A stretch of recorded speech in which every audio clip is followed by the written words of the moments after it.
1절에서 13절까지 말씀 교독하겠습니다. 에스겔 7장 1절에서 13절입니다. 오늘은 11월 10일 토요일 아침입니다. 11월 10일자 본문 에스겔 7장 1절에서 13절까지 말씀 교독합니다. 구약성경 1158쪽입니다. 교독하겠습니다. 또 여호와의 말씀이 내게 임하여 이르시되 너 인자야, 주 여호와께서 이스라엘 땅에 관하여 이같이 말씀하셨느니라. 끝났도다. 이 땅 사방의 일이 끝났도다. 이제는 내게 끝이 이르렀나니 내가 내 진노를 내게 나타내어 내 행위를 심판하고 내 모든 가증한 일을 보응하리라. 내가 너를 불쌍히 여기지 아니하며 긍휼히 여기지도 아니하고 내 행위대로 너를 벌하여 내 가증한 일이 너희 중에 나타나게 하리라. 내가 여호와인 줄을 너희가 알리라. 주 여호와께서 이같이 이르시되 재앙이로다. 비상한 재앙이로다. 볼지어다. 그것이 왔도다. 끝이 왔도다. 끝이 왔도다. 끝이 너에게 왔도다. 볼지어다. 그것이 왔도다. 이 땅 주민아, 정한 재앙이 내게 임하도다.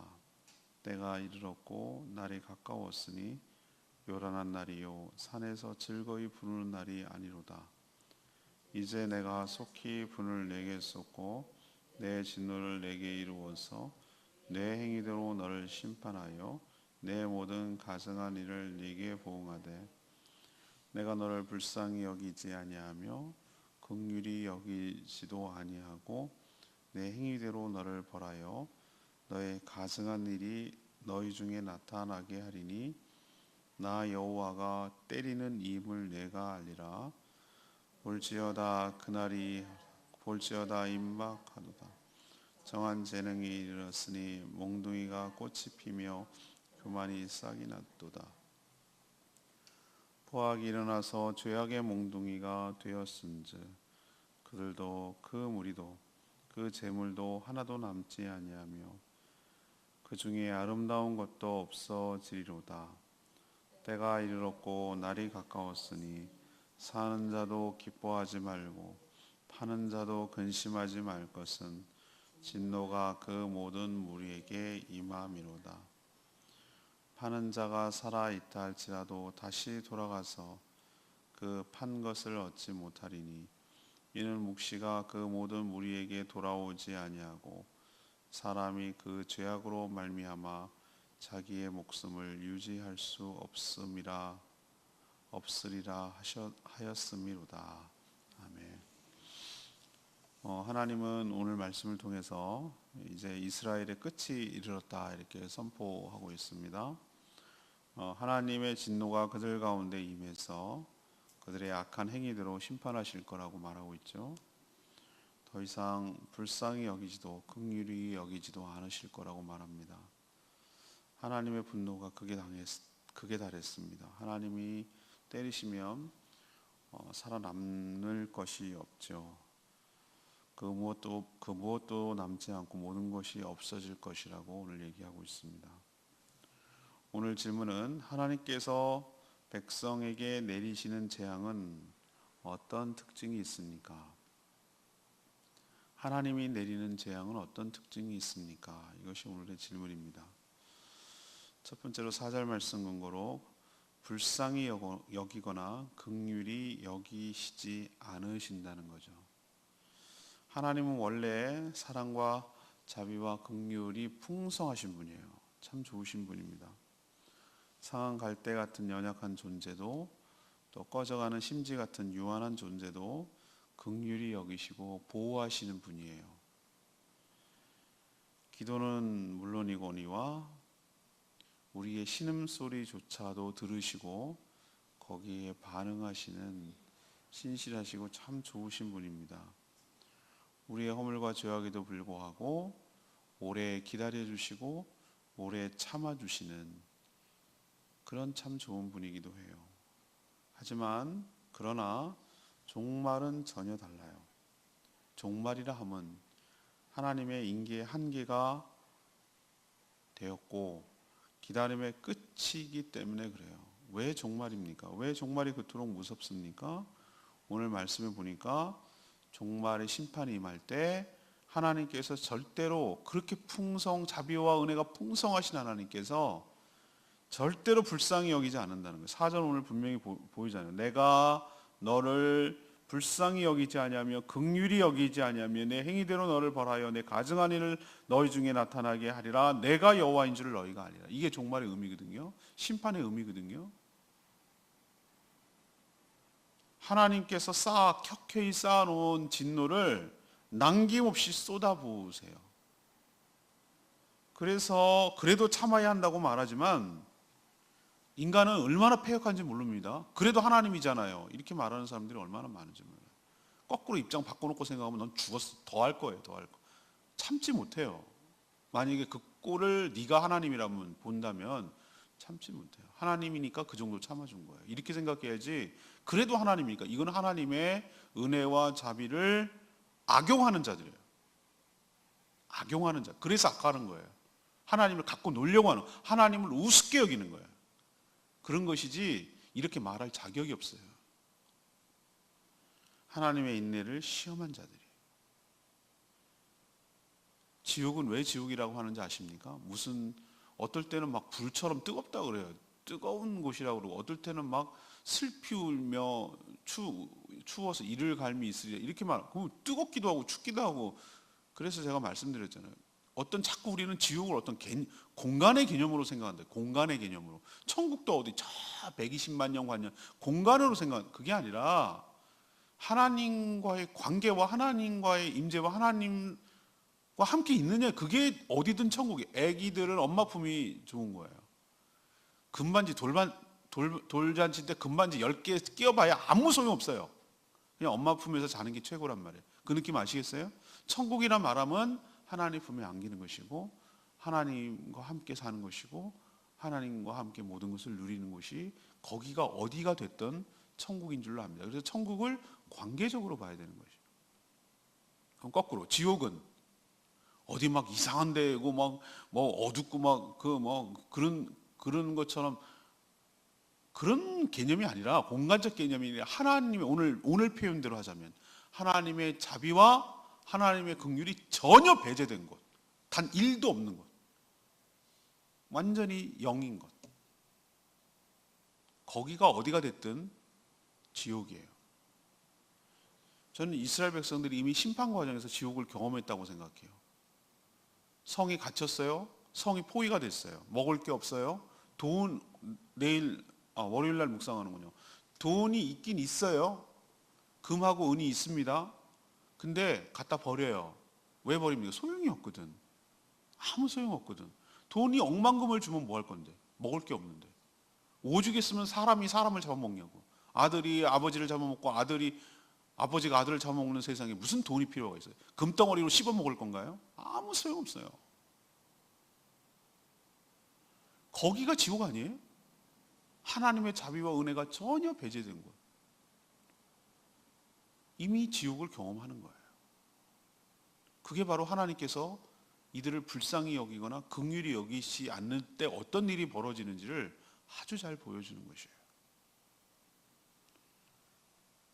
지옥으로 들어가는 심판 역시 불쌍히 여김과 긍휼이 없다는 거예요. 하나님의 심판은 그런 것임을 기억하고 두렵고 떨리는 마음으로 기회가 있을 때 돌이키는 회개의 역사가 일어나게 되기를 원합니다. 두 번째는 8절에 있는 말씀. 지금 질문은 하나님께서 내리시는 재앙의 특징은 무엇입니까? 이거 질문이거든요.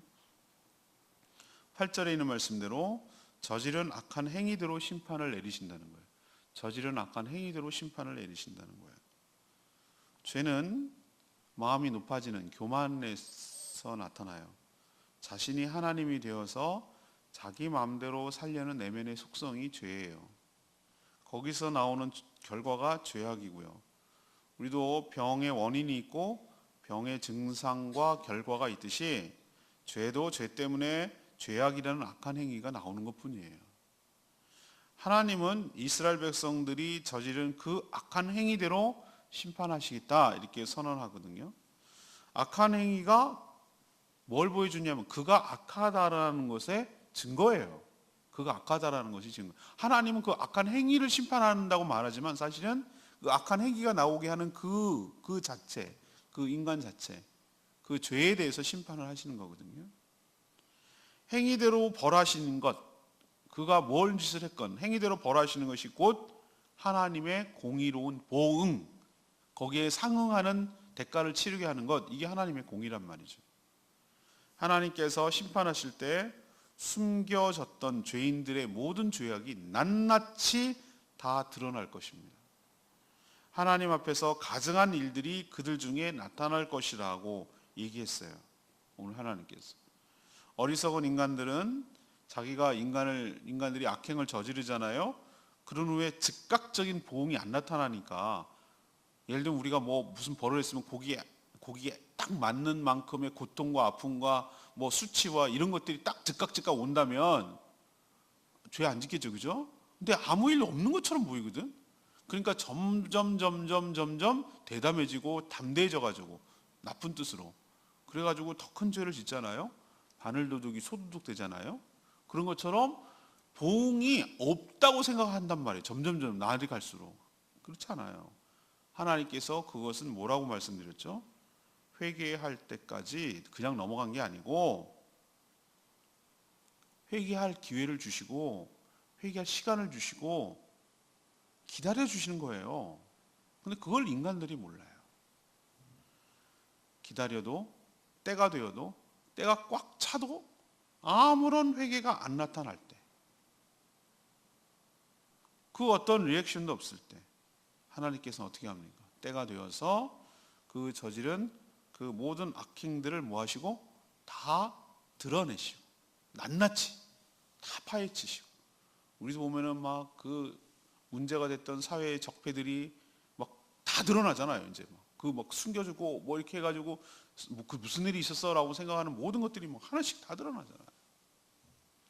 그리고 그 악행대로 하나님께서 보응하시고 심판하신다는 거예요. 이게 바로 하나님께서 내리시는 재앙의 특징이 여기에 있어요. 그러니 우리도 회개만이 유일하게 하나님 앞에 진심으로 죄를 토로하고 시인하고 그렇게 하는 것만이 하나님의 기억에서 사라지게 할 수 있는 유일한 길이에요. 하나님이 자신이 그렇게 하겠다고 약속을 했으니까. 그렇지 않으면 모든 기억 장치에서 다 남아요. 요즘 어떤 세상입니까? 요즘 우리가 얼마나 범죄를 못합니다. CCTV가 얼마나 곳곳에서 있는지. 경찰들이 제일 먼저 하는 일이 뭐예요? 딱 어떤 사건이 터지면 뭐부터 조사합니까? 그 주변에 전부 다 CCTV를 다 조사하잖아요. 그리고 요즘 전부 다 블랙박스가 있어가지고 그 근방에 있는 차를 갖다가 조사하면은 어떻게 가든지 다 찍힌단 말이에요. 그거부터 조사한다고요. 제주에서 얼마 전에 애하고 엄마하고 죽었잖아요. 근데 그걸 어떻게 찾아냅니까? CCTV 보고. 그래서 추적하는 거예요. 우리도 이 정도인데 하나님의 기억 장치는 그게 없을까? 우리는 희미하게 멀리서 보니까 희미하게 형체만 보지만 하나님, 제가 말씀드렸잖아요. 내 안에 성령이 계시다고. 만약에 내 안에 계신다면, 만약에 이렇게 칩시다. 나는 이렇게 생각했어. 하나님 어떻게 멀리서 인공위성으로 보시나? 그게 아니라니까. 내가 어느 날 번뜩 깨달은 게 있어요. 내가 네 눈으로 보고 있잖아. 내 눈으로 지금 보고 있잖아요. 내가 이렇게 보고 있잖아요. 근데 나는 나를 못 봐. 그렇지만 나는 내가 보고 있잖아, 내 눈으로. 이 정도의 선명도와 이 정도 이상의 선명도와 이 정도에서 나의 삶을 볼 거라는 생각이 딱 드니까, 그렇지, 하나님은 안에서 보고 계시지. 이런 생각이 드니까 어딜 숨길 게가 뭐가 있어요. 아무도 안 봤지. 아무도 안 보기, 뭐 네가 봤잖아. 네가 본다는 얘기는 하나님 보고 있다는 얘기죠.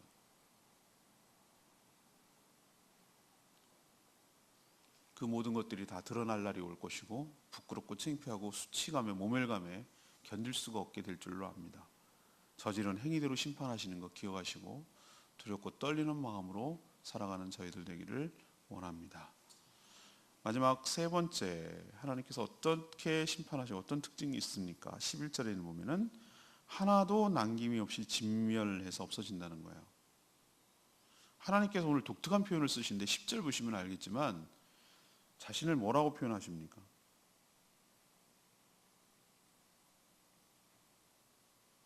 나를 때리시는 하나님이라는 표현을 쓰고 있지 않아요? 10절에 표현이 안 돼 있습니까? 어디 때리시는 하나님인데. 예? 9절이군요. 내가 잘못 표현했어요. 9절에 보면은 하나님이 자신을 뭐라고 표현하고 있죠? 때리시는 하나님이라고 표현하고 있어요. 때리시는 하나님.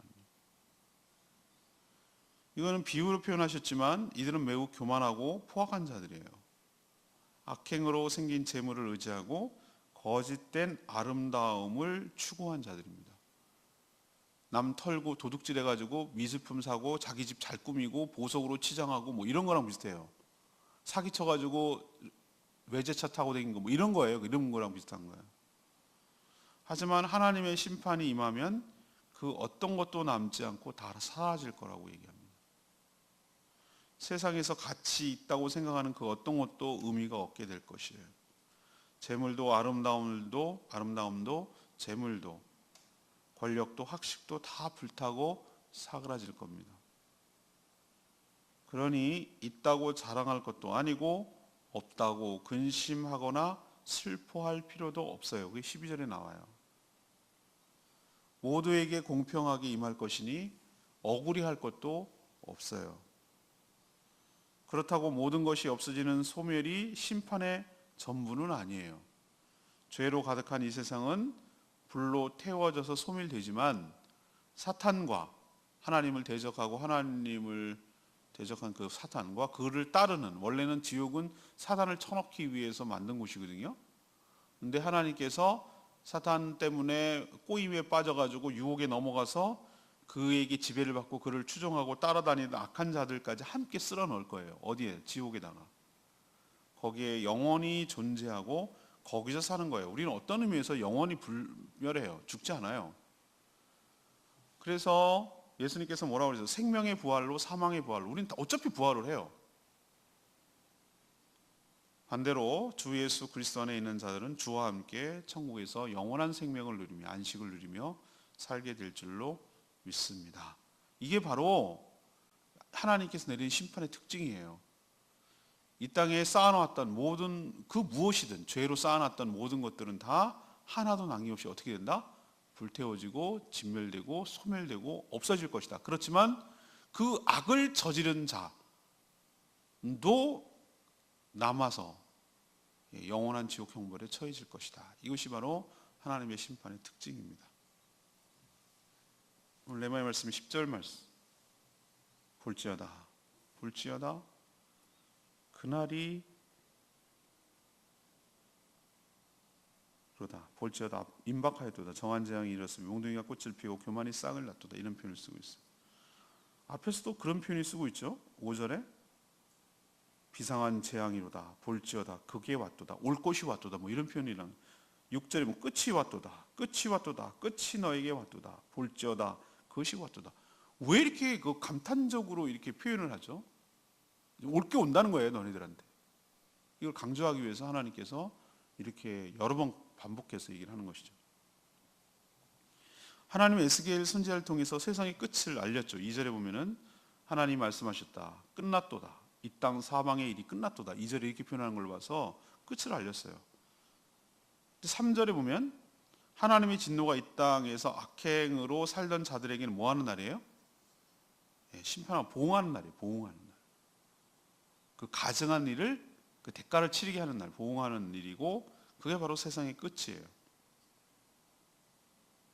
그 종말이 임박했다고 말해요. 그렇다고 아무것도 안 하고 두려움과 공포 속에서 살 필요는 없어요. 임박했음을 알고 우리도 늘 의식은 하고 살되 언제 일어나도 상관없도록 깨어서 대비하며 살면 되는 것이죠. 오늘 보면은 뒤에 나오잖아요. 12절에 11절에 보면은 그 돌도 그들도 그 무리도 재물도 하나도 남지 않고 아름다운 것도 없어지리라. 그러니 12절에 사는 자도 기뻐할 것 없고 이거 사가지고 뭐 누려야지 이것도 기뻐할 것 없고 파는 자도 아까워라 그럴 것도 없다 이거예요. 왜? 다 없어지니까. 그러니 이 땅에서 태워지고 없어지고 썩어질 것에 미련 갖고 거기에 소유하지 못해서 안달할 이유가 하나도 없다. 다 불태워지고 없어질 것이다. 천국에 있는 것만 영원히 남는 것이다. 이렇게 생각하고 대비하며 살아가는 저희들 되기를 원합니다. 오늘은 심판의 특징에 대해서, 재앙의 특징에 대해서 오늘 얘기를 하고 있어요. 하나님께서 어떻게 내린다고? 4절에 불쌍히 여기거나 긍휼히 여기지 않는다. 자비가 없다. 그동안 많이 자비를 베풀었다. 심판은 그렇지 않다, 이 얘기예요. 두 번째는 뭐대로? 저지른 악한 행위대로 심판하신다. 그게 하나님의 보응이다 라고 오늘 얘기를 하고 있고, 세 번째는 하나도 남김없이 진멸을 하게 될 것이다. 죄악의 흔적들, 죄악 가운데 세워진 모든 것들, 이 모든 것들은 단 한 개도 남지 않는다. 이것이 하나님께서 예고하고 있는, 에스겔 선지자를 통해서 예고하고 있는 하나님의 심판의 특징인 줄 압니다. 그러니 우리도 늘 두렵고 떨림으로 살아가야 될 줄로 믿습니다. 오늘 말씀 붙들고 기도하기 전에 찬양집 663장 부르고 기도하도록 하겠습니다.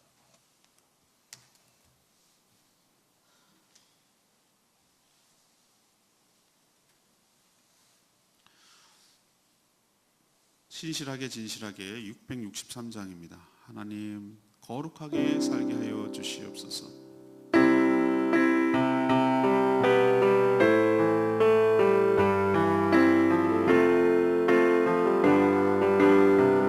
신실하게 진실하게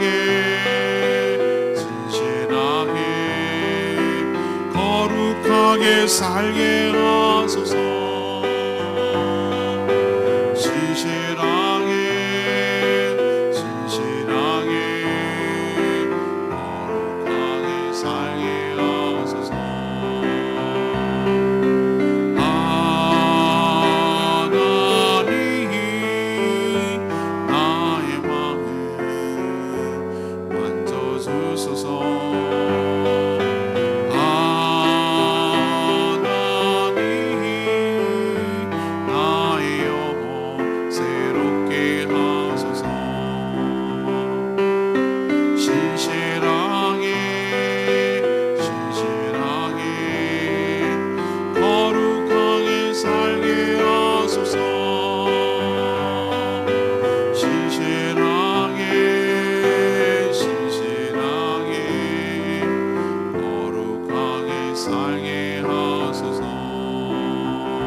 하나님께서 내린 심판의 특징을 보면 참 무시무시야. 우리 당하는 입장에서 보면은 그렇지만 그건 하나님의 올바르게 산 사람들에게는 해당되는 얘기가 아니에요. 오히려 그 악하게 구는 사람들을 심판하셔야 우리가 살 길이 열리는 거예요. 근데 우리가 잘못 살면 그게 두렵게 느껴지지만 하나님 앞에 온전히 주 안에서 살게 되면은 그 두려울 리가 없는 거예요. 오히려 더 잘 되는 거예요. 그래야 이 모든 불행과 아픔의 씨앗이 되는 악한 자들을 정리하는 시간이잖아요. 그렇지만 미련 가질 거 없어요. 이 땅에 악으로 남겨놓은 모든 것들은 다 불태워지고 소멸될 것이고 아무 소용 없게 될 겁니다. 하나님께서 분명히 긍휼과 자비를 배제하시고 남김없이 그 행위대로 보응하실 것을 기억하고 두렵고 떨리는 마음으로 살게 해달라고 다 같이 주여 외치며 기도합니다. 주여 하나님, 신실하게 거룩하게 살게 하소서. 신실하게 거룩하게 살게 하소서.